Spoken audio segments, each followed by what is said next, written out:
Hi everyone, this is Vincent and I'm currently talking to you from Spain.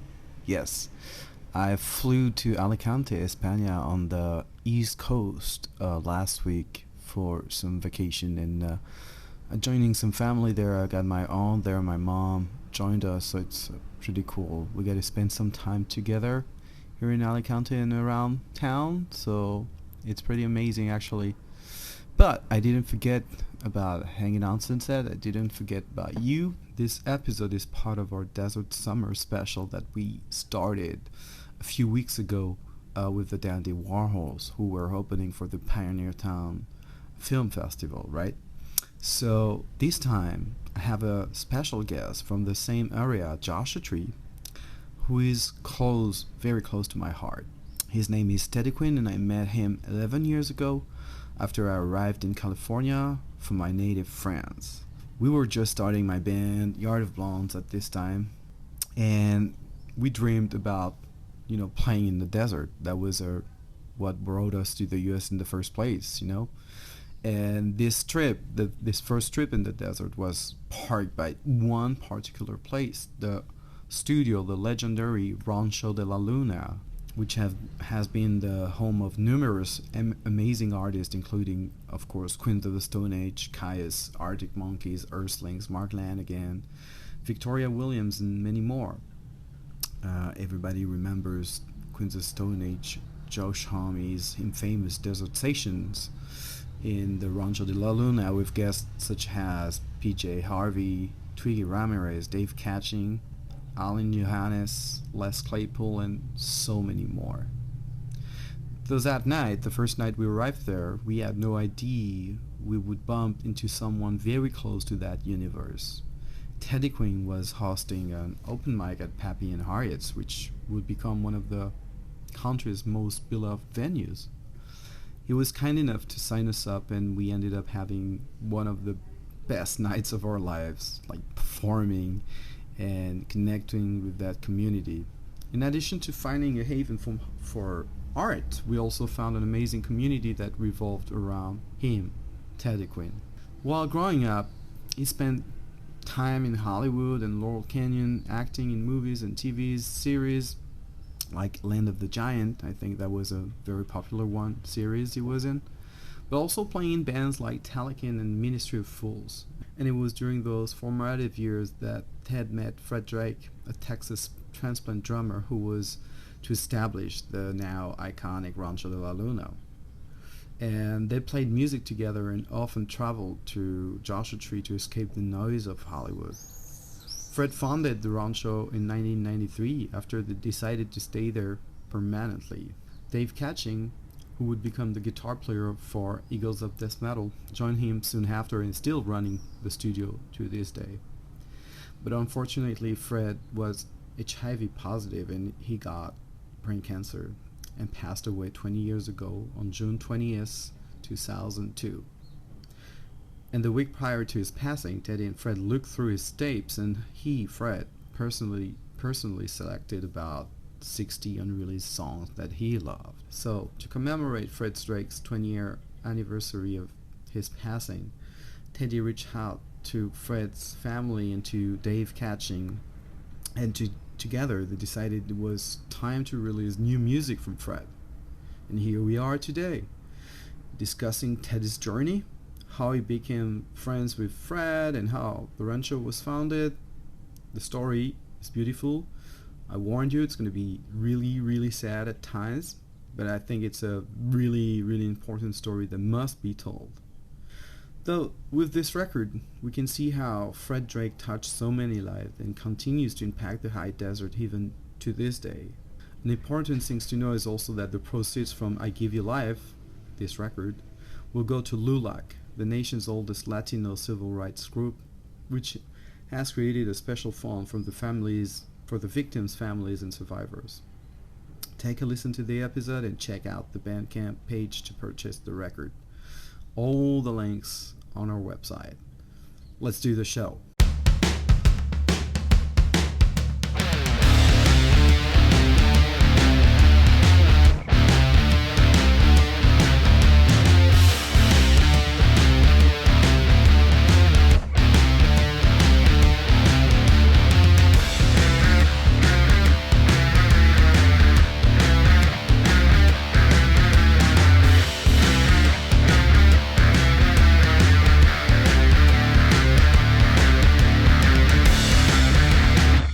Well, hello, Teddy. Hi, Vincent. How have you been? I've been pretty well, It's good to hear.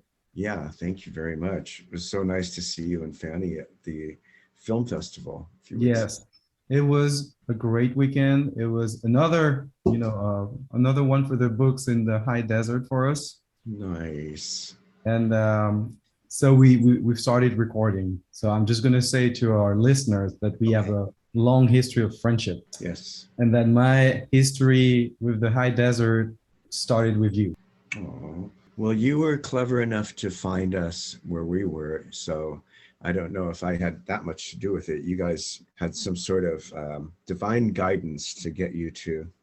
It was something like that because I remember, just to give a little bit of context, it was at like April 2011, Wow. and Fanny and I and our friend Jeremy have had scheduled like a kind of a road trip for the first time in the desert for us because we just arrived from France and we were eager to discover that place, and we just looked randomly on the internet if there were any open mics in the area, that would be Oh, where wow. we would stop along the way, you know? Oh, no. I didn't And really know that. oh, you didn't know that. So when we first arrived, it was our first stop in Pioneer Town at Pappy and Harriet's. And we arrived by night, and we just left LA 2 hours ago or something like that. And so we didn't knew anything about the landscape yet because we arrived by night and we're like, Right. uh, it's plain dark. And you We were brave. You drove up Pioneer Town Road. It's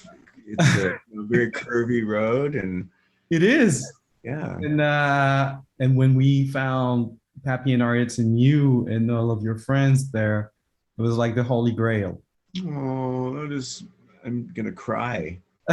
No, it is. It's one of the best possible memories of a wonderful time up I there. have a vivid memory of all of this. And I remember when we first talked to you, we approached you and we said, all right, we're Fanny and Vincent, and we would like to play a couple of songs tonight.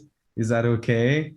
And you were just so nice, and you added Oh, us to the long list of artists that were scheduled to perform that night.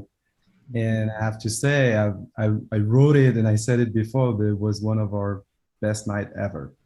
oh, that's I'm so happy to hear that, and it really is very moving. And I'm glad I must have been in a good mood. I must have had my nap that day and my Oaties, and I wasn't hungry or something. No, Things you were were just the planets nicest. were aligned. And I remember it was a special night for you because you were reuniting with some friends and playing some songs you haven't been playing in a while. Maybe it was an anniversary or some sort of one of your band or something like that. I remember you mentioned something about maybe Telekin or one of your previous bands. Wow. Or Trying to imagine what that would have been in the spring of 2011. there was Jeremy Gillian, there was Stephen Armgren with us. Oh, well, then that's yes. That's huge. Well, Yes. but the people listening don't necessarily know all about Jeremy and Stefan, but they will know who Stefan is probably if we Yes, explain who he is. we can. I have all the time, and that's the beauty of a podcast is we can, digress all everything we want. Of course, we have a topic we want to address today, which is the release of the album of Fred Drake, 20 years in the making. Absolutely. I would love to talk about that.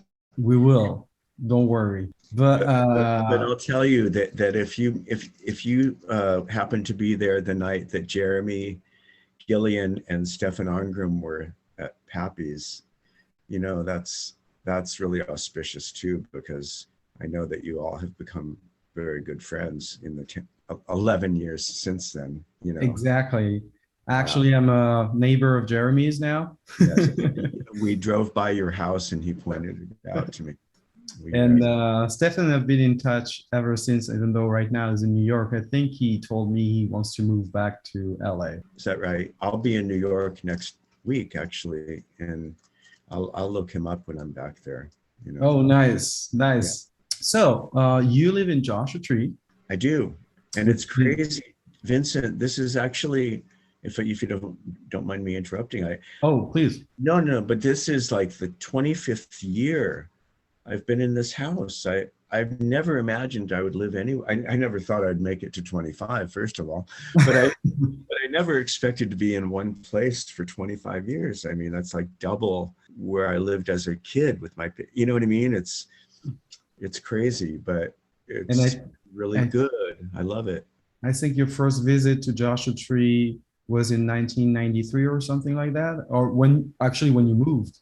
Well, yeah, that wasn't the first time of visiting. I'd visited many times before that, mostly in the previous 5 or 6 years.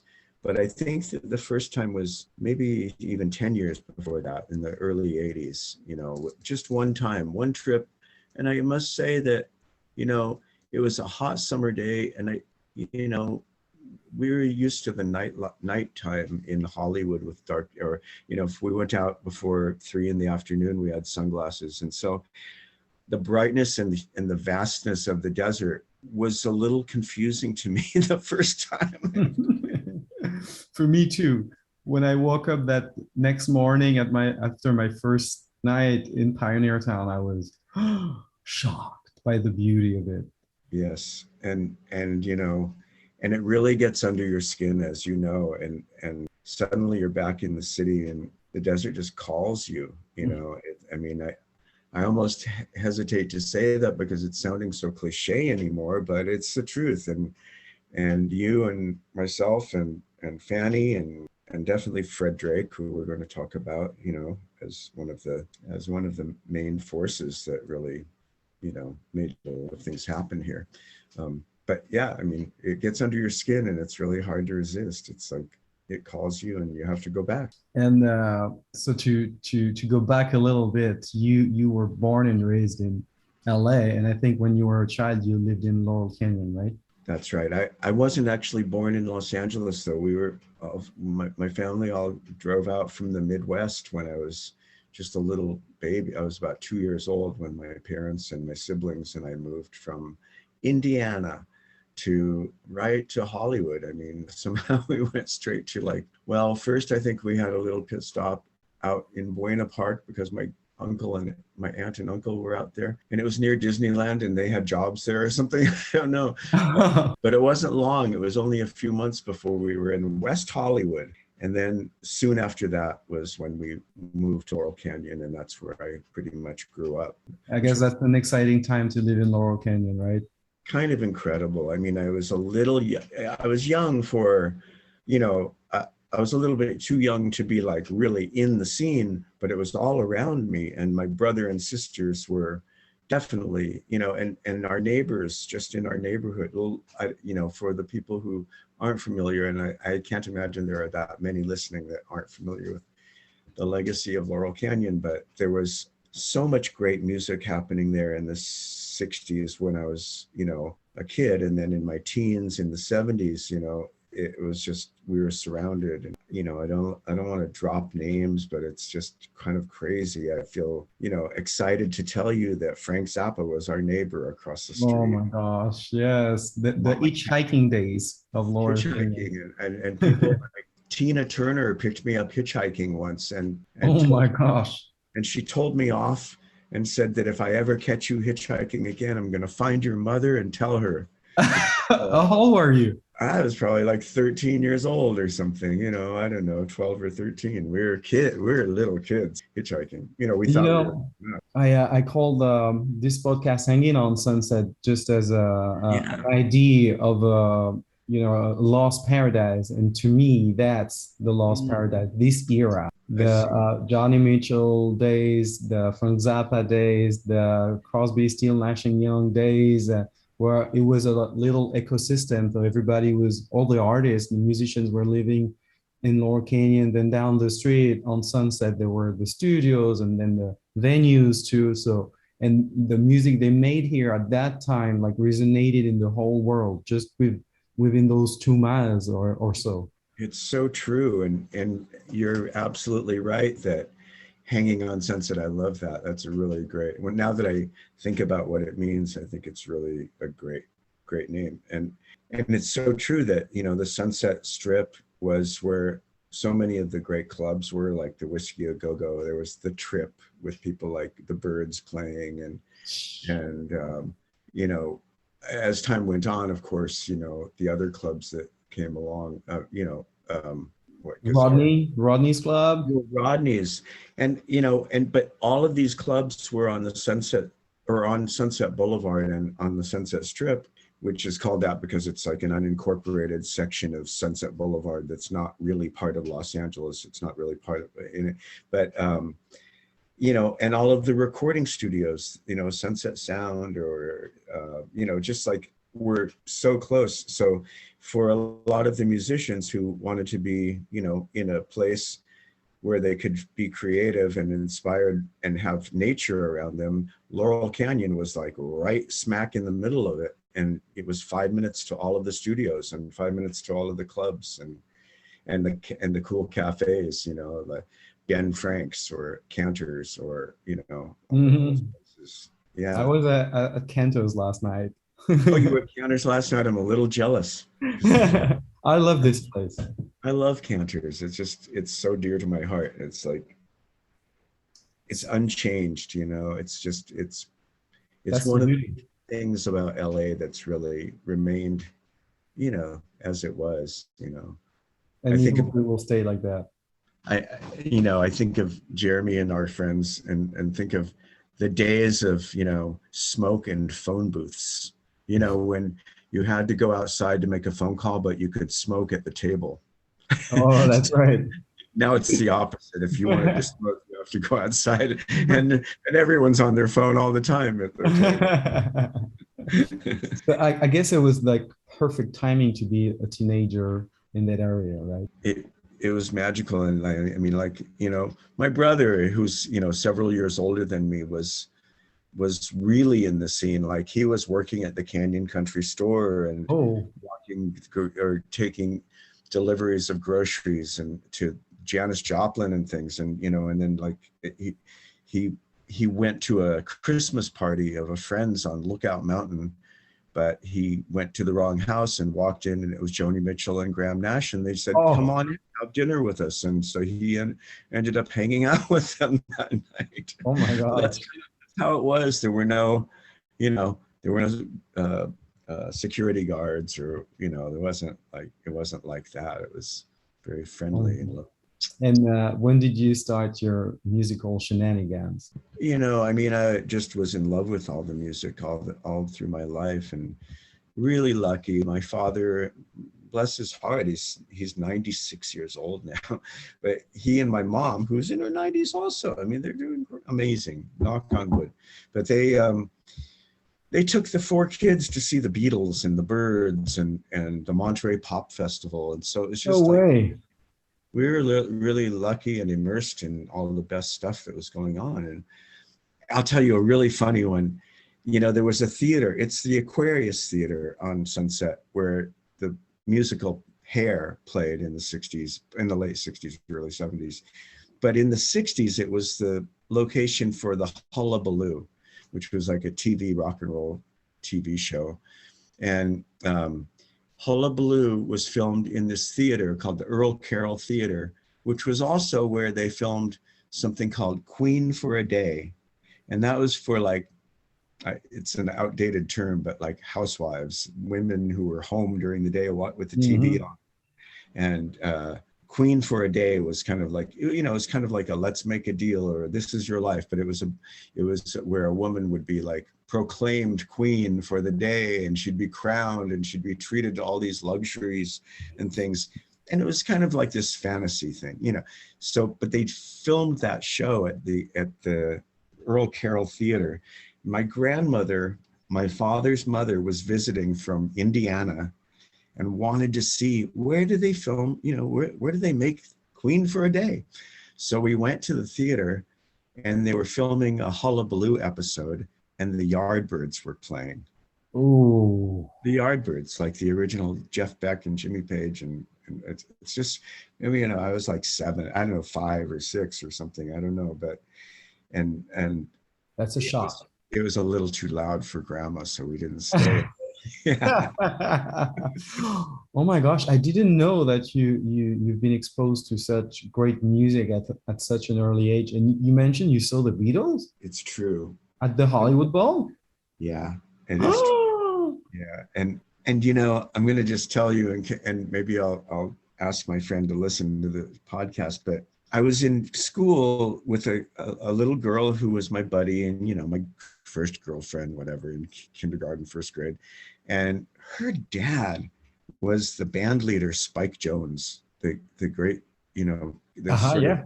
satire, satirical band leader, and she was kind of my girlfriend, and when we went to see the Beatles, and I would imagine top price tickets were about $3, That's crazy. yeah, but she went with me to see the Beatles. Yeah, it was our first date. Wow, that's incredible. That's a good first date, right? Yeah. I don't know, that should have won her over for life, I would say. But anyway, but she called me a few years ago before the pandemic and everything, and said, "Hey, I have some tickets to a show and I owe you one, and it's not quite the Beatles, but," and then she told me, and it was the Grammys after party, and it was like, but it was Stevie Wonder, Smokey Robinson, the Four Tops, the Temptations, Wow. Diana Ross, Martha Reeves, all of them doing like a few of their hits. Like, I mean, you could have knocked me over with a. Wow, that's incredible. She paid you back. I'd say that was a good payback. She took her time, but it was worth it. She waited for the very best possible thing, right? And that's insane to see all those people. I don't know. I don't want to sound like I'm just, No. It's the show is about that, like talking about the legacy and all the great memories people have and how they tie themselves to that story, So you were there, so that's even better, No, And right now, as we are talking, I have this image in my mind of David Bowie outside of Sound Studio, I guess. And I know you're a huge fan of Bowie, as I am. Yeah. And did you ever get a chance to see him perform in LA or even meet him?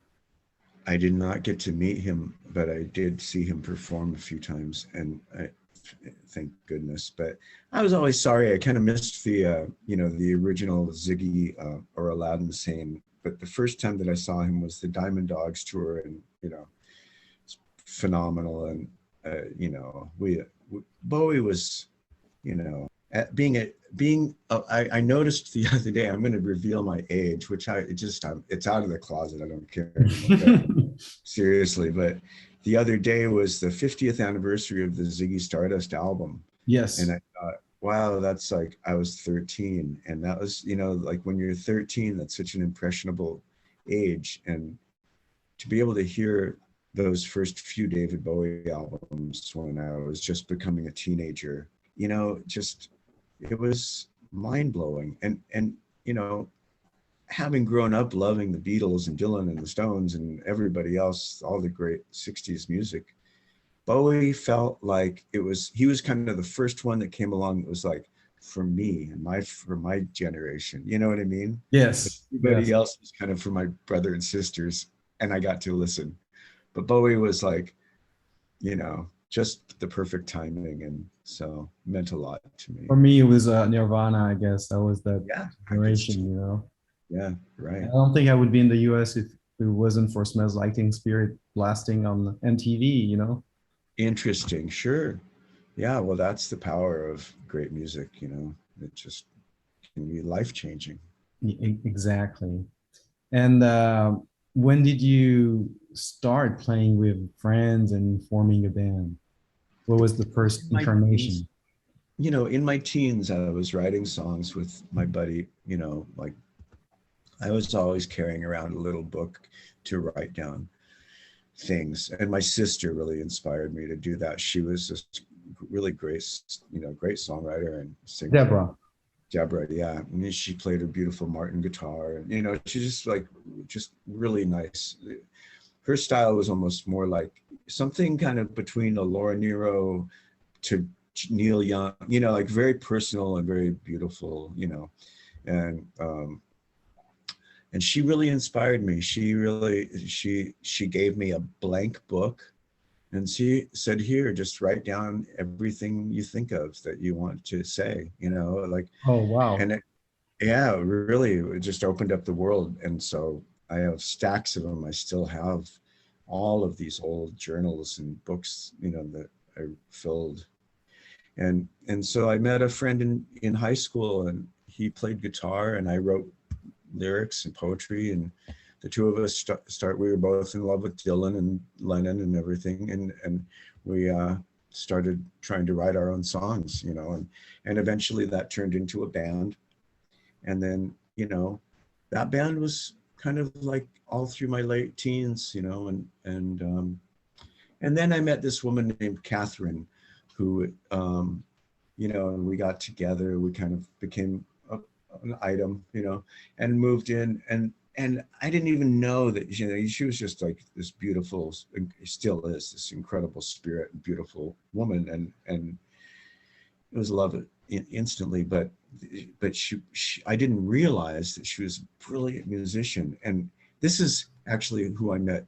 This is the person who introduced me to Jeremy, or I met them both at the same time, I think, the same night. Is this like the early 80s or late 70s? 79 or 78 or 9. I think it was 79. And I want to say it was Halloween. And so we moved in together, Kathy and I, and I was just going to my day job, you know, working some hourly stupid job. And I got home one day, and she and her girlfriend, Elizabeth, who's also my dear friend to this day, you probably have met Elizabeth.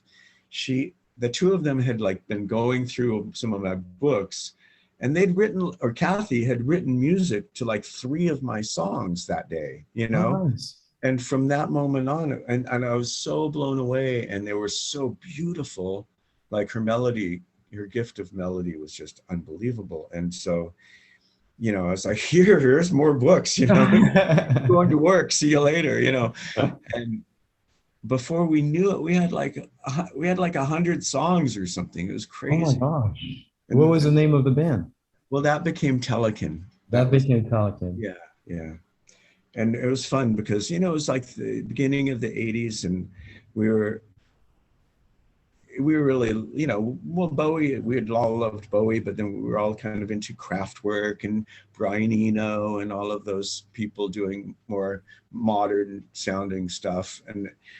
And so that's what we did. You know, we just had like a little keyboard and a rhythm box and another friend playing a mini Moog for the bass. And then it became a kind of a bigger band where there were like, you know, several keyboards and live drums and you know, and bass guitar and bass cue. It was like a big band, but we wanted to sound so people would feel inspired to get up and dance and stuff. And nice. So these are your first performances live? Pretty much. I mean, with the other band had played, my previous band had played out, but the Telekin was really the one that, you know, was really the most serious. Like we were like you guys, you know, like we were a few nights a week. We got together. We were like always in touch with each other, you know. And it's so interesting that it's like the era before the internet and having cell phones, but somehow we always all knew what we were doing that day. You know what I mean? Which clubs did you guys perform? Sorry, there's a little delay when we talk, and not at all. I didn't want to interrupt you. No. Well, we played in places like the Lhasa Club, which was really like an arty sort of, I hate that word, I'm sorry, arty, but it was like, you know, kind of like avant-garde performance art, music, modern music, performance theater. They showed films there. It was run by a Frenchman. It was run by a wonderful man who's still my great friend, Jean-Pierre Boccara. And he was a really influential person in the early days of the 80s in Hollywood scene, because, well, the Lhasa Club there was a certain, not prestige, but, you know, to be able to play there was definitely, you know, kind of special. was really nice, you know. And then he started like Cafe Largo and Oh, Luna Park and some other great. Another person who was really, really lovely and is gone, but Brendan Mullen was the person, and he was the person who started the Mask in the 70s, which was really the first punk club, and it was off Hollywood. It was in Hollywood Boulevard, and it was in the basement of a building, and you had to go in through the alley, and it was like, you know, had it was a little daunting to, you know, to kids from the valley or whatever. It was, you know, spray painted, graffitied walls, and the smells of beer and cigarettes and other things, you know, and you know, it was a wild environment. And you know, like Kira Rossler from, God, I think, what was she in? Was she in, Kira was, I think she was in Fear. And then her brother, Paul Rossler, was in another electronic band, God, the Screamers, great band. And there were people like Geza X and, you know, and the Go-Go's were rehearsing in the studio next to us. And wow. Brendan then, you know, became, you know, a club, a booking person for the club lingerie. And so those clubs, you know, and then like Raji's, well, that was a little later now that I think of it. So yeah, the early 80s was really like, we loved playing at the Lhasa Club, and Club Lingerie were kind of our favorites, I guess. And, did you guys get to tour a little bit? you know, we really didn't. And it's a sad thing, because the band, we had children. You know, well, I didn't personally, but I should say I kind of did, because Kathy was my partner, and she had a daughter that was very small, and so did Elizabeth. So, you know, it was kind of, you know, there were working mothers in the band, you know. I mean, nowadays I think people would be more understanding of what that means and entails. It's a huge job. It's a full-time gig right there. But we recorded a lot, and somehow one of our records got to Europe and became a minor little, you know, it's still played, I guess, in like 80s clubs or whatever. Oh, nice. Crazy in Germany and Belgium and places like Amsterdam and places like that. But so, yeah, so that band was really like a wonderful thing. And through that band is Fred Drake came into audition as a drummer for us one day. And he had just, if I may, I'll tell you that story. Oh, yeah. Yes, and please. So, you know, it was only a few months after Lennon was killed. And I know we were in a room at SIR, which is the rehearsal studio in Hollywood. And we had set up a drum kit because we'd put an ad in the Music Connection looking for a drummer to have live drums to go along with the electronic stuff. And we had a bunch of people coming in and lined up. And this one boy, I want to say, because he was just like fresh from Texas, and he'd driven from Texas with his drums in the back of his truck to take one drum lesson from Terry Bozzio. Who was Missing Persons, but he played with Frank Zappa previously, and he's a great drummer, still is a great drummer, I think, and Terry Bozzio. And so Fred had a lesson, like he drove out to do a lesson with Terry Bozzio. And once he was there, he met someone, kind of fell in love, and fell in love with LA, and wanted to like find a band and move there. Oh, that's amazing. Big shift in his life. But he entered the rehearsal studio completely by accident. And that is that he saw a rehearsal studio, and he pulled over and he went in and he said, "Are there any bands around here, any kind of modern sounding bands looking for a drummer?" Oh my gosh. The girl behind the desk didn't hear him correctly, assumed he was there to see us, and sent him into our room. Well, he came into our room, and we assumed he was the next person scheduled to come in and try out. And we instantly loved him, and we all got along. And the reason I mentioned Lennon was because, well, we all loved him, and we were all a little still in shock about the John Lennon thing. But Yoko had just put out the single that they were working on right before he was killed. And so I had it. I had just bought it on the way to this rehearsal that day, and it was sitting on the table. And Fred saw it and picked it up and was like, "Oh wow, you must have. This is like brand new, right?" And we were like instantly connected and bonded. You know, like, "Oh, you like Yoko? Me too. I love Yoko." It was so cool. So we became instant friends. Now the band went through some changes, and Fred ended up going with this other band with a guy from the Psychedelic Furs. Roger Morris was the guitar player from Psychedelic Furs. And then a woman named Denise Fraser became our drummer, and she's a love, and she's a brilliant drummer too. If you ever needed great drummer, Denise Fraser. She does a lot of work. In fact, she's almost, out of the whole bunch, she's remained, a working musician throughout all the years. And she did a lot. She did Broadway shows with Sandra Bernhardt and all these interesting things, but she's great. But anyway, so Fred was living as a roommate with my sister Deborah, and then he took another apartment to go out on his own. And Deborah, I mean, I can tell you all this because it's all part of the record, but I wasn't really aware that Fred was, I knew he was a great drummer and I loved him as a human, but I didn't realize that he had a beautiful voice, and I didn't realize that he wrote beautiful songs or that he was like a genius in the studio. I had no idea of any of that. And Deborah, one day I was at her house and she said, "So I have some really sad news to tell you." I was like, "What?" And she said, "Well, Fred tested positive for HIV."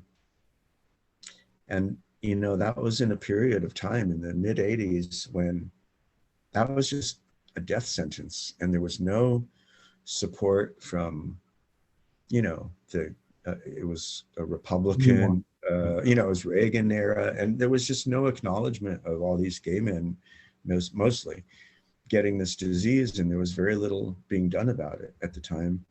And it was also like people were being cast out a lot, yes. like stigmatized, yes, and uninvited suddenly, and it just was so shocking, and it was like, well, Fred was the first person that I knew personally that had been diagnosed. So I called him and before that, Deborah said, "But have you heard any of his music?" And I was like, "Well, no, what do you mean?" She said, "Oh, no, you need to hear." So she put on a cassette, Nice. Yeah. And just one after another, first, I think the first thing I might have heard was him doing "You've Got to Hide Your Love Away." Oh, right? Great.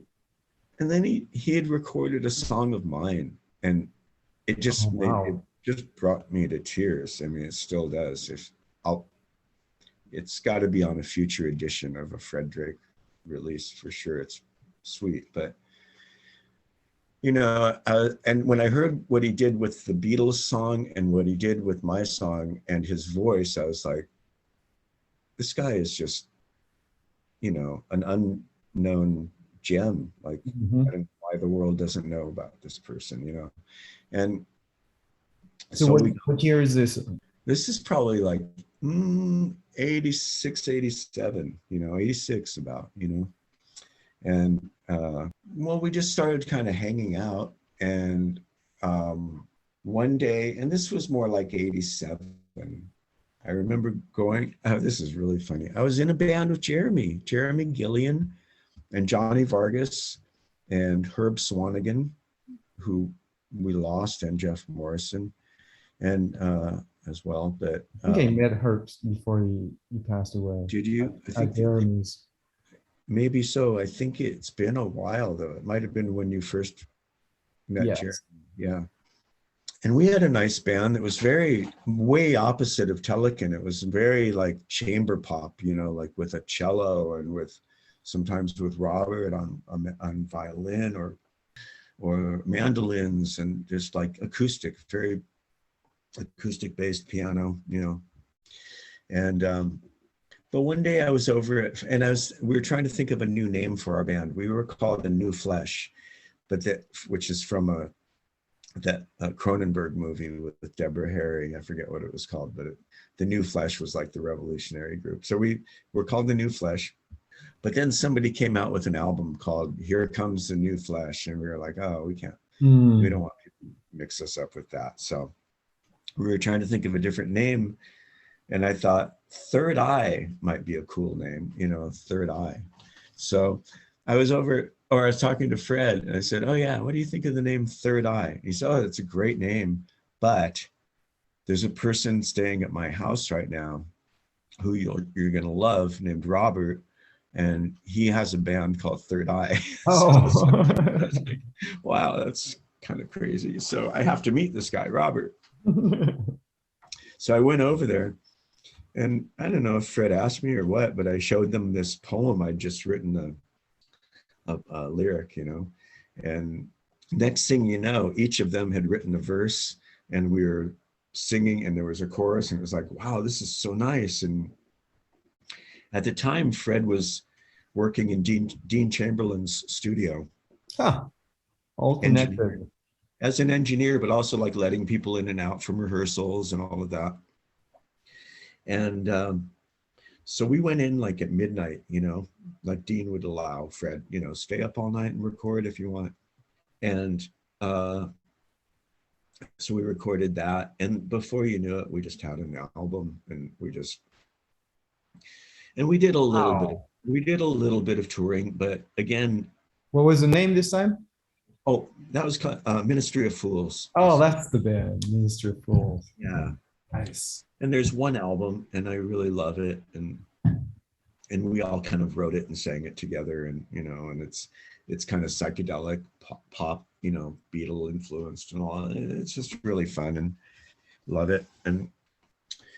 And Fred made a solo album around the same time, and it's just fantastic, called Cowbells for Cowboys. And more often, the three of us, or in different combinations with other people, would just be driving out to Joshua Tree, and you know, go up into it was called the Monument, and there was really nowhere to go outside of the park. There was a woman with a curiosity shop. We'd go see her and pick up some trinkets for the house, you know, whatever. Well, to make a long story short, we all fell in love with the desert, and any chance we got to get out of the apartment in Hollywood, we would be out here. You know, I mentioned that Fred was HIV positive, and, you know, he was incredibly focused on finding the best possible experimental treatments, you know, and, you know, in the days, again, before internet, you know, it meant reading articles in scientific journals and finding, you know, phone numbers of obscure labs doing, you know, and he was really on it. And also he was connected with the other people in Los Angeles, the AIDS Project LA and so forth. But he got on an experimental program, which is benefiting, you know, everybody now, because the protease inhibitors were in an experimental trial basis. He was one of the first, and the information, or the knowledge that was gained from those early experiments on HIV have been instrumental in the vaccines for COVID. So I like to think that Fred pioneered, you know, in a way, you know, he was way out ahead of everybody, and you know, he's still helping people. And what was his mindset? He was like positive, I guess, because he got the courage to keep writing songs and then build a studio and writing more and more beautiful songs as we can discover it until today with the new release we've been blessing up with. Taking so long to get to that, but he's yes, his, you know, obviously he was facing mortality in a way that a person in their 20s and 30s usually isn't thinking about that, you know, and he was also at the same time watching loved ones dying young, you know, and so it was very much present in his mind. And I think his will, his inner strength, you know, which was really, you know, about music. It was a spiritual, you know, and I say that in the truest sense, you know, I mean, it was like really, the music was something that drove him and gave him a purpose, and like it was something that he had to do, and he knew he only had right now to do it. So he made a lot of great music in a not very long period of time.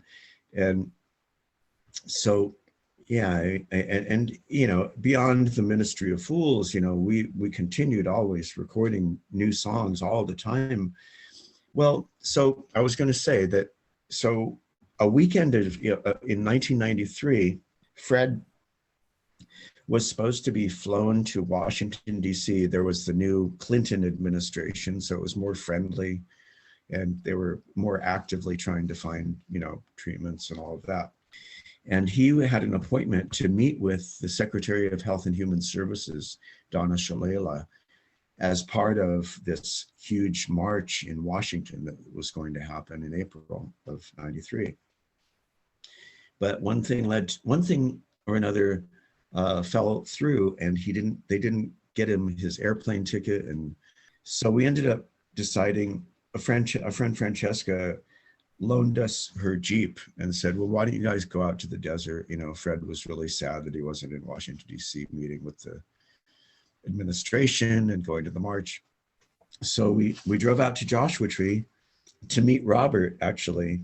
And yeah, we ended up having this little kind of cool psychedelic experience up in the park. And then we ran into Tony Mason, which is crazy. He and his girlfriend Debbie were there in Joshua Tree for their first time.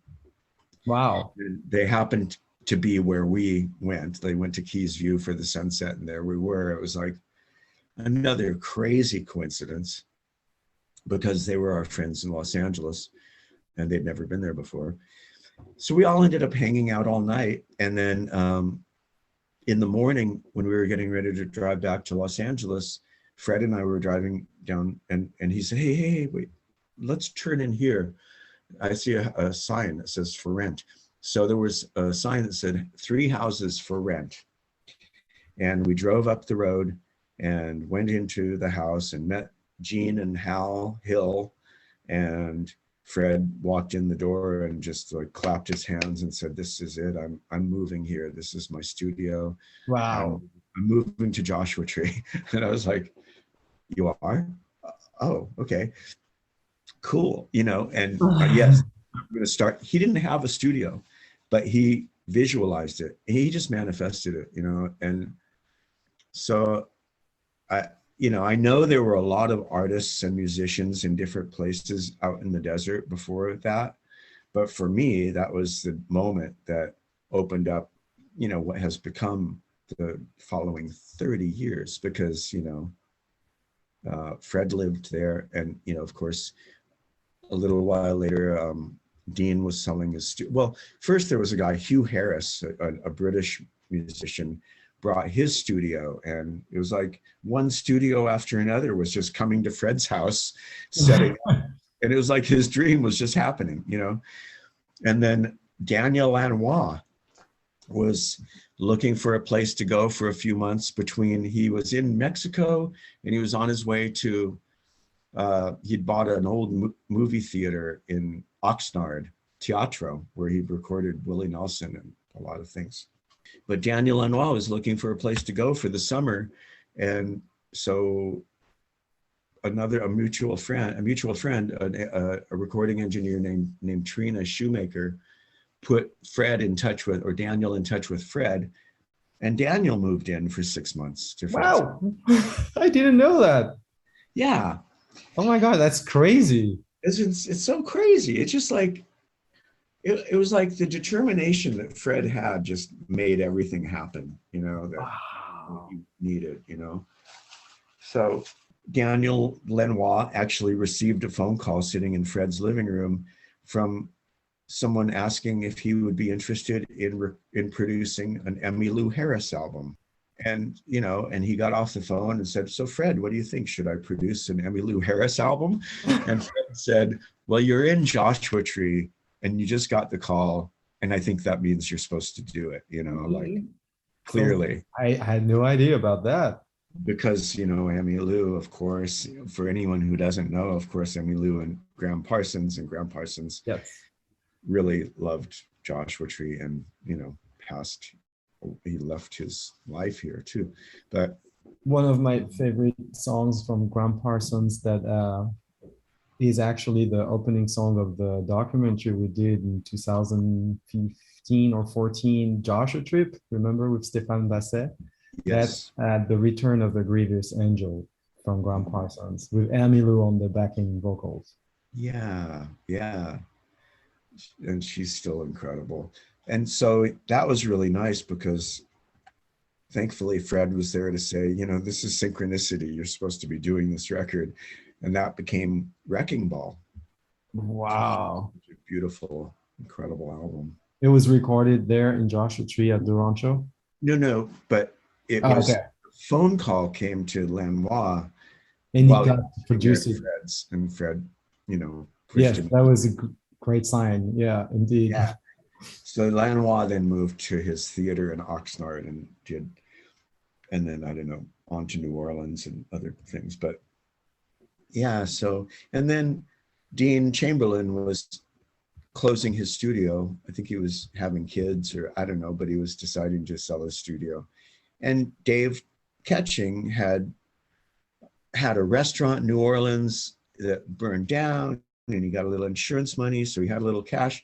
So he bought the gear from Dean and called Fred and said, I'm bringing a studio. And so, you know, and that's when it really became, you know, known as the Rancho de la Luna.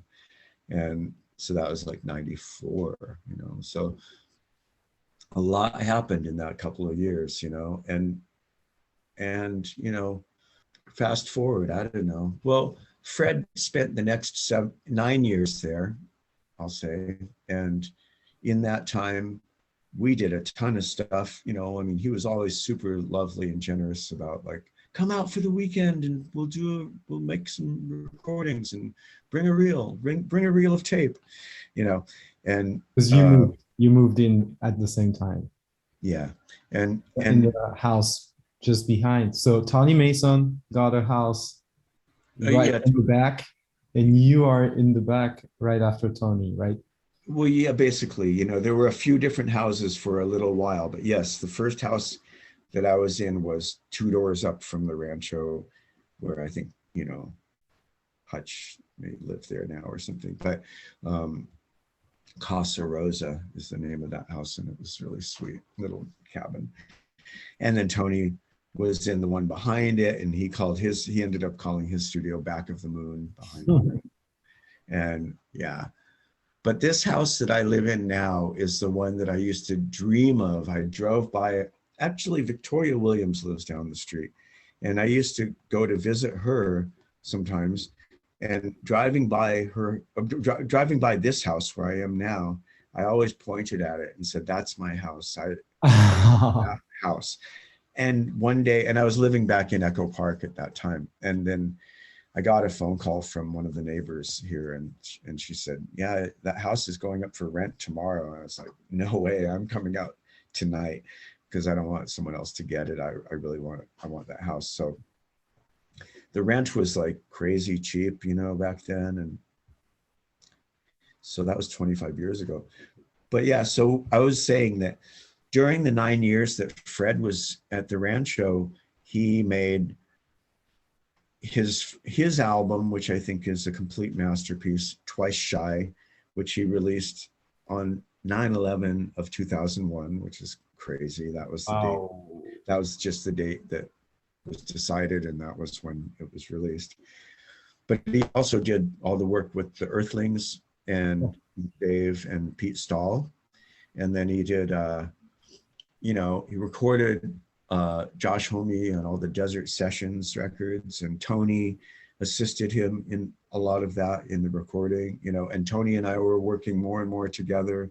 Joe Garcia and, you know, Elia Arce was my partner then. And we were all doing all these different things in combinations with each other. And the Rancho was just like the clubhouse, you know, it's where we all spent most of our time. It was really, really a fun period of time. I've been lucky enough to record with Tony Mason at the Back of the Moon a few years ago now, maybe 9 years ago or something. Isn't that crazy? Time is just wild. Well, Tony learned so much from recording on the fly, you know. Fred gave him like, okay, here's the keys to the car, drive, you know. And Tony like became an incredible, you know, he's a great engineer, you know. He's amazing. Great musician. And everything analog. Yeah, I mean, you know, he was, in a way, it's kind of like I don't know if you'd agree with this word, but in a way he was Fred's protege in a lot of ways, because he really learned recording and, you know, became completely self-sufficient like Fred was, to make his own record from start to finish, laying down the drums to the final mix, you know. That's crazy to me. That bubble of talent out there in Joshua Tree, it's mind-blowing still to this day, you know, the young artists we meet, and there's something about this place that's so inspiring, and the people that got attracted to this place, because a lot of them come to Joshua Tree and decide to stay there, you know. It's always you know, humbling and inspiring to meet those people. And exciting. Yeah, exciting. Yeah, I love seeing that. And, you know, so, but meanwhile, through all those years, even though Fred put out the one album, which he really said was the album he moved to the desert to make, that was Twice Shy, and all of the Earthlings stuff, and for other people like myself and Joe and Elia and all the different things, projects that he did, he was always recording, and he was a night owl, and he got a horse, and he got a beautiful horse that was like his best friend, and Cashmere, beautiful Arabian stallion. There's a song about the horse, I guess, on the new record. There sure is. And there's also a beautiful song by Victoria Williams. She made an album at Fred's, Musings of a Creek Dipper. And the song Cashmere's Corn is about Fred's horse. Oh. Yeah. Which they were see also on the beautiful cover of the new record. Oh, isn't that sweet? Yes. You know, sadly, you know, Fred was diagnosed with brain cancer. It wasn't HIV or AIDS that ended up, you know, taking his life. Oh, wow. He had cancer, and I remember, you know, I was with him the day that he got the news, and, you know, it was devastating, because he was really the center of all of so many people's lives in his place. And, you know, it was just like we were in Fred's orbit, you know, happily, you know, and it was also kind of unexpected, because he'd done so well, 18 years with HIV, which was historic, really. Not very many people were living that long with HIV. And so, you know, not to be, you know, it's a sad thing. It's a beautiful story, because he really did like decide what he wanted to do with the remaining years of his life, and he did it. He had his beautiful horse. He recorded all night in his beautiful house. He'd get up, he'd go outside in the morning and ride his horse, and then he'd go to sleep for the day, you know. And so in the final last week or so of his life, really, there was a few of us sort of tending and hanging out and taking care of things. And I sat at the board and was like picking out DAT tapes of mixes, and Fred was telling me, oh yeah, I like this mix. And I was making CDs. I was like, which one do you like from this, you know, session and whatever, and just compiling all of the best stuff that he had. that no one had ever heard before. And there was a ton of it. There was just like many tracks, you know, like 50, 60 Wow. tracks. And so we made all these CDs. I had one that was just his ambient music and one that was just his electronica kind of groove stuff. And then like all the stuff of his acoustic guitar, you know, like all these different styles. And he could do them all and he really well and beautifully. And so, you know, he passed away on 20 years ago this week, the 20th of June of 2002. And I've had those CDs, you know, I just have had them on my shelf, you know, and, you know, recently I spoke to his sister. He has just like his surviving sister and nieces.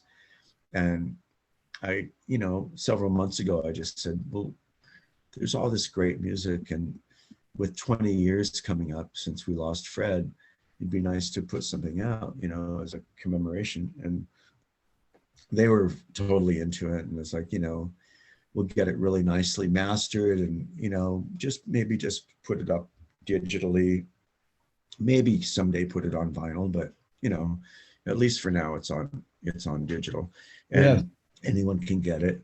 And let's tell our listeners where they can find it. It's Fred Drake Music, all one word, freddrakemusic.bandcamp.com. And the name of the record is I Give You Life. That's one of the tracks. And yeah, so it's kind of interesting. It's a very Fred, it's kind of in a weird I Ching way that the songs were selected. I narrowed it down to 20 at first, you know? Wow. And then I kind of thought, well, Fred likes albums that are really like concise and tight. So I thought, well, 12 songs is an album, you know? And after putting it together and sending it to Dennis Moody, mastering, he's a great engineer and mastering guy in LA, and who also lives in Joshua Tree. But I sent all the tracks to Dennis and to Fred's sister and niece and a couple of our close friends. And there were a couple of songs that Fred's sister was like, well, I'm not sure that this is, because we decided that the money should go to, well, long ago, we always knew it was going to go to some kind of charity, but it was going to LULAC. Yes, and for LULAC's fund for the Uvalde shooting that happened in Texas, because Fred is from Texas, we thought we wanted to do something to help people in Texas. And, you know, after the tragedy of the shooting at the school there. So buy the album on Bandcamp, because you're not only purchasing beautiful music, but you're also helping a great cause. Yeah, I think it's really great because it will go on in perpetuity to help those families and people that survived that horrible thing that happened there.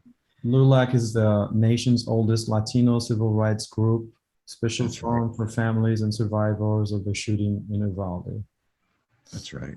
Thank you. And if you go to the Bandcamp and buy the record, Taylor, who is Fred's niece, is taking care of everything. She's already got the account and all that ready to.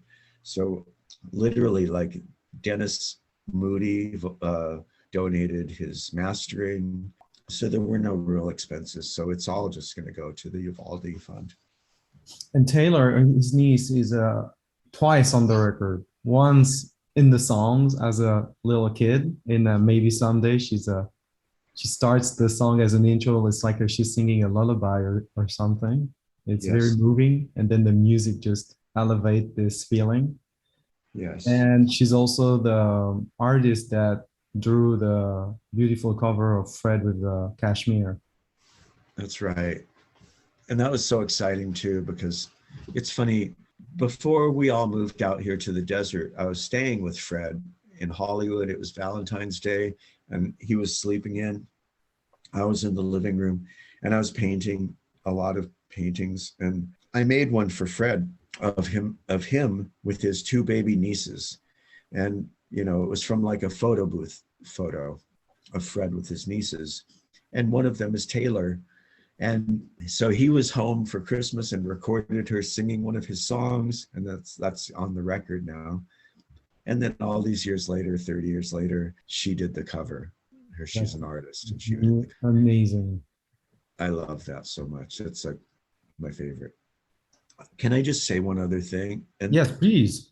You know, I wanted to say that I think that Fred would especially, and hopefully all the people who love Fred and who know Dave Catching, you know, Dave is the only person that I said Fred was the first person I knew that had HIV, and that is true. But Dave is really the only person I know who's survived something that horrible and scary. He was playing with his band at the, you know, the place. What is that? The Bataclan. Yeah, right. And the Paris attacks. Yes, they were on stage with the Eagles of Death Metal, and Dave apparently he was one of the last to be rescued. And you know, I can't even imagine. You know, you can't. No one who hasn't experienced that could possibly imagine what that would be like. But I thought of the kids at Uvalde, and I thought, well, in a way, they're related to Dave, so it makes sense. Yes, it's full circle. There's a lot of full circles in this record. That's right. That's really true. And I have to say about the record, if I may, yes, I think it's beautiful, raw, experimental, sometimes minimalistic, yet very expressive in all the topics he's dealing with. You know, sometimes just a sentence will inform. Yes. Enough. Yes. Like, for example, in the track number 9, Is It Any Wonder? Yes. It mentions the army in one sentence and colors the whole track. Yes. And I felt that throughout the whole record. That's so beautiful. I love that observation because I have that same exact feeling about it. And, you know, last night, it was like I told you, it was 20 years and since Fred passed. And one of the people that was with us that evening is Victoria Williams, and we're getting ready to do a show on Saturday with Joe Garcia at the Joshua Tree Inn. We're going to do a performance. An urban cabaret? Well, yeah, it is. It's an urban cabaret evening. Danny Frankel is playing drums, which is amazing. We love Danny. And Kip and Lisa from Arroyo Rogers are playing bass and keyboard and accordion, and they're doing their set, and Victoria's doing a set, I'm doing my set. Amazing. And so we were rehearsing last night at Joe's, and before we went over there, Victoria came over to pick me up, and we sat outside on a bench that's like a memorial to Fred. And I saw the picture on Instagram. Yes, and with a cutting from the cottonwood tree that was Fred's. You know, it's a trimming from that tree that Tony Mason brought over to me. You know. Oh, wow. And then Victoria hadn't heard the album, so we listened to it on the way to Joe's, and it was just really meaningful and great to be able to listen to it with her because they were really close, and she was saying the same things like, that's Fred, oh, that's what he's talking about right there, you know, like it's subtle but it's also very direct and it's very emotional and very honest, you know. And I guess the record starts, it's bold, it's heartbreaking the first second with Welcome to the Waiting Room, which one can interpret it as him getting the news he has HIV, or something else, but it's like I got chills and I was like brought to tears just listening to the first song, like, which is basically almost just a guitar and vocals, and it's haunting, and the, you know, the powerful message and still the resilience in his voice. Yeah, that was a beautiful choice as an opener. Thank you. I don't know if it's what Fred would have chosen to put first, you know, but I had to do what felt right. And it just seemed like for the first word on the record to be welcome. Yes. Made sense.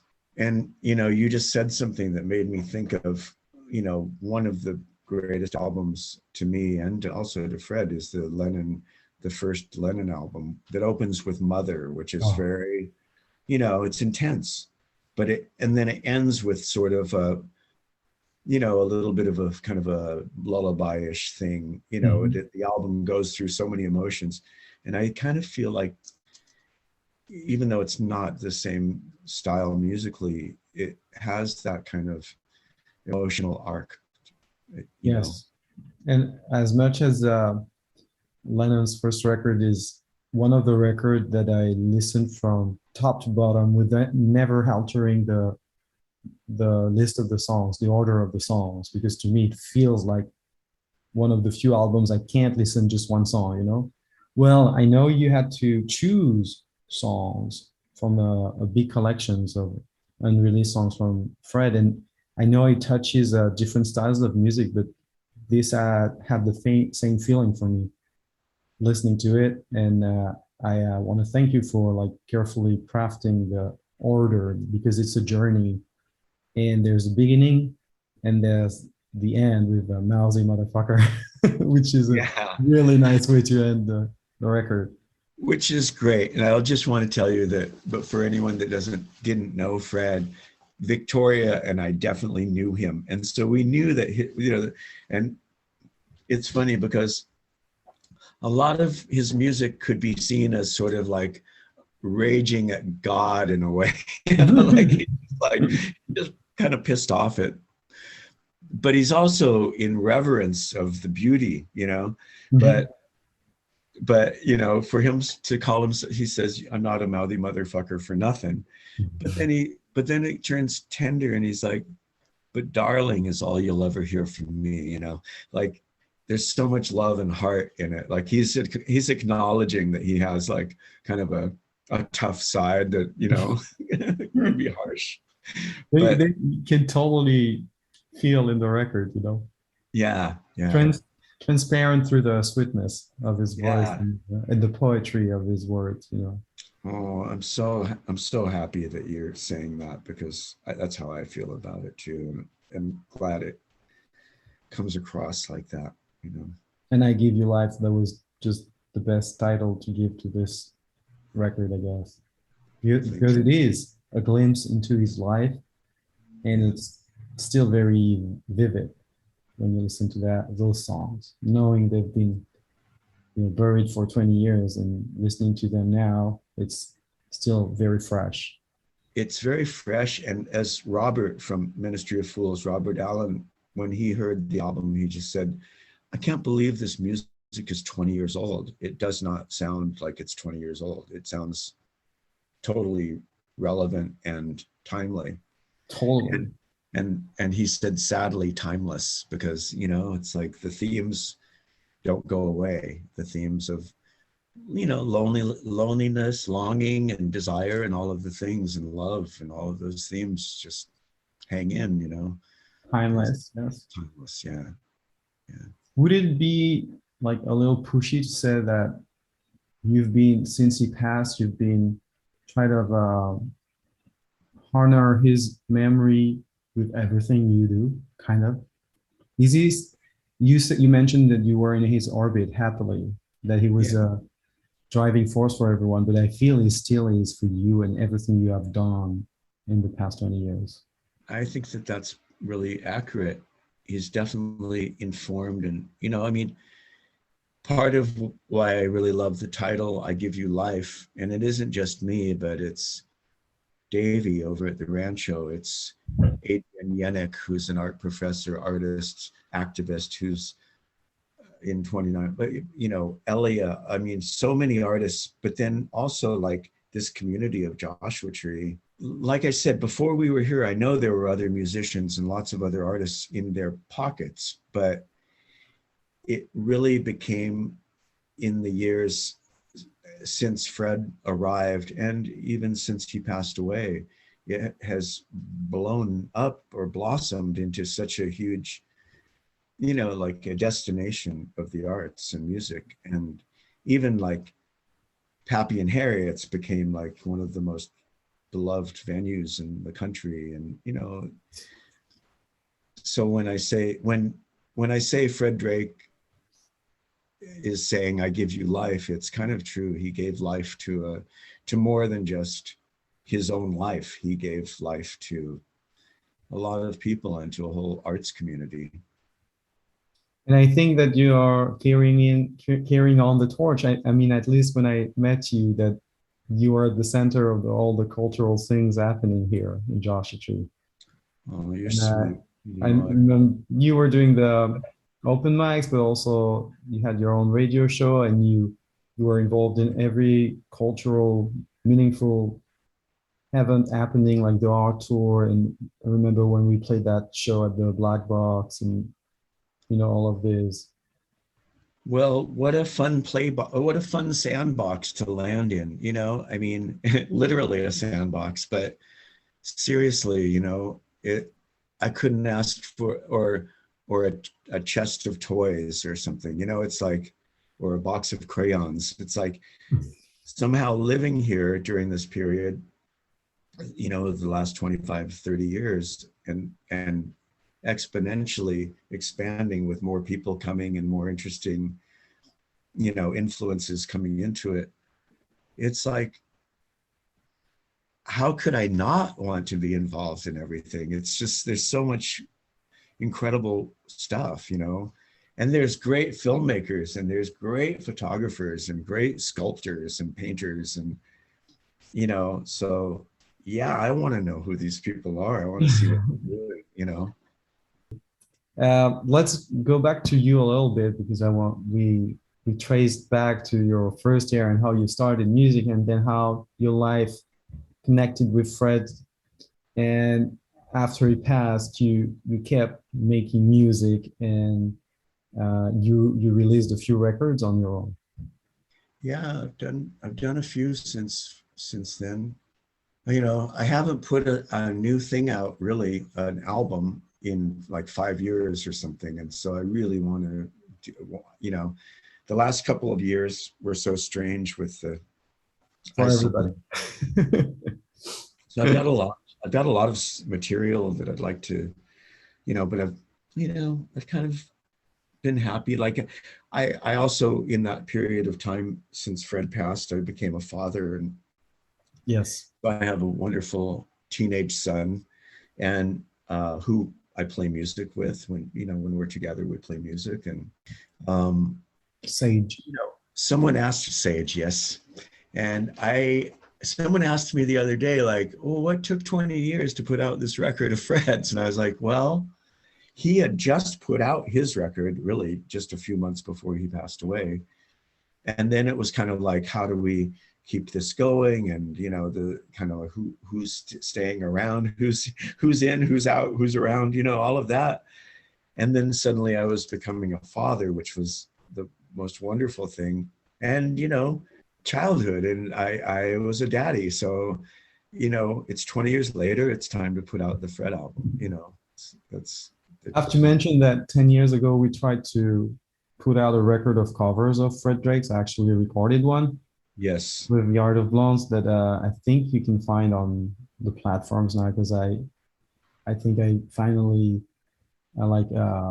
posted it with a exclusive edition of a Murderology EP. Nice. And I'm just so sad that I couldn't get everything I thought I could do at the time. And you have to shoot for the moon, and then you hope to reach the stars. Nothing ever really turns out exactly as but just making the motion towards doing things makes things happen. So whether it's exactly what you visualized or not, it's still. But I remember some people sent beautiful covers. Yeah, one in particular that I loved was Scott Reeder did Pray for Rain, which was the song of Fred's and mine and Robert's from the Ministry of Fools. And Scott Reeder did an amazing version of that. Of course, you guys. And then Victoria did one of my favorite Fred songs, T for One. So maybe, maybe we need to talk to Dave. Maybe next year for the 30th anniversary of the Rancho or something, we should try to put that together. I think so. It's become easier now to put on the platforms at least, and exactly just release it, because I'm sure I have the songs in a hard drive somewhere. Yeah, Was there a guy called Chocolate Genius or something like Oh, that? Chocolate Genius. Yeah, he's I great. remember a beautiful song, a beautiful cover. Great. God, I need to get in touch with him. Anyway, yeah. One last thing I wanted to talk about with you, you know that, of course, but the listeners don't know that one of my favorite songs on earth is called Death of Cold by Teddy Quinn. Thank you very much. And I think Fred was the inspiration for this song. You know, Vincent, it's funny, that song will turn 20 in a few days. And the reason I know this is unfortunately the same week that we lost Fred, we lost another dear friend, Mario Gardner, who was this incredible performance artist. And that was a week after Fred. It was a hard hit, you know, and I think I came home from getting that news and wrote Death of Cool. And it was about the loss of both of those great geniuses, great, beautiful people. And that's a timeless, fucking amazing song. To me, you're touching John Lennon on this, or Bob Dylan on this song, like for real. Thank you. And I'm gonna record it someday. I would love that. I've heard you play it, and I love you singing. Thanks so much. There's one song that I keep listening those days from you is Floater. How do you pronounce it? The opening track of the last record. Oh, Flutterby. Yeah. Yes. Oh, nice. Cool.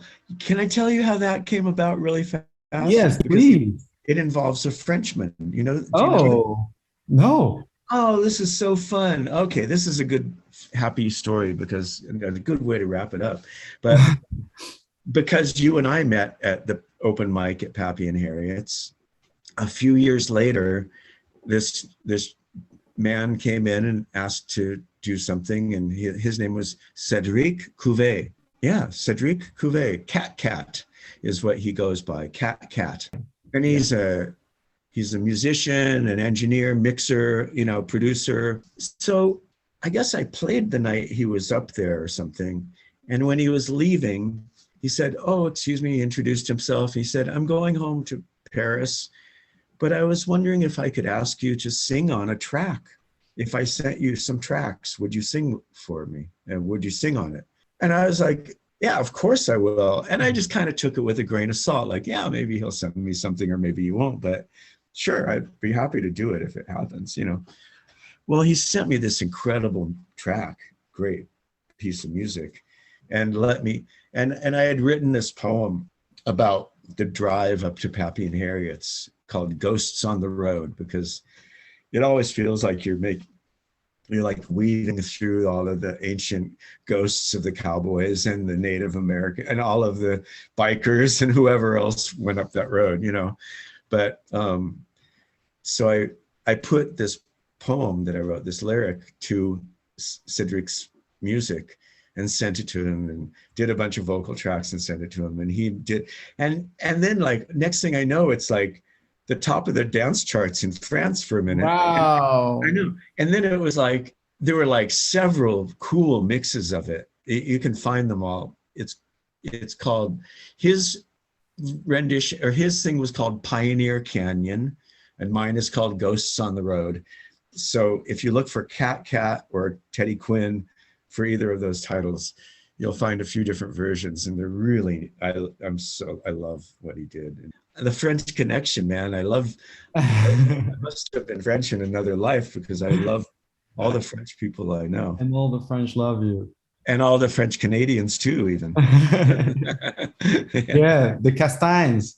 Shout out for them. Shout out, for sure. One of the best bands I ever saw at Pappy and Harriet, or ever, but definitely one of the best that ever showed up for the open. My God. I remember vividly their performance at the Bitnik Lounge. Wow. Yeah. That was something. That was, wow. Iggy Pop, like reincarnated in a drummer and a brother. I know. The brother and sister, just guitar and drums, and so big, like such an incredible sound for two people. Well, thank you so much, Teddy. Thank you so much, Vincent. It's been a joy. And I know it's we touch subjects that are deep and sad, but thank you so much for opening your heart to me and to the listener that are going to discover this beautiful record that you helped put out. I Give You Life by Fred Drake. Which song from the record would you like to play at the end of the podcast for our listeners from the record, if we can? Oh, that's a really nice thought. Well, why don't we just go out with Maybe Someday, that opens with Nice. Taylor's voice. It's a very sweet song. There's a lot of boys and girls. There's a lot of puppies in the world. Maybe someday they can all go home. There's a lot of little boys and girls, and there's a lot of little lost puppies living in our world.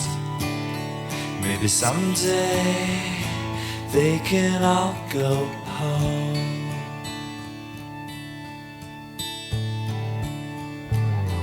I never thought I'd see the day. Did I take my time or did it take mine away? Well, maybe someday they can all go. Yeah, maybe someday I hope we can all go. Maybe someday even I'll come home. Did you wonder why through your sleepy eyes alone? And if I pretend that I understand, well, I don't know. But there's a lot of little boys and girls, and there's a lot of little lost puppies living in our world now. Maybe someday they can all go. Yeah, maybe someday I hope we can all go. Maybe someday even I'll come home.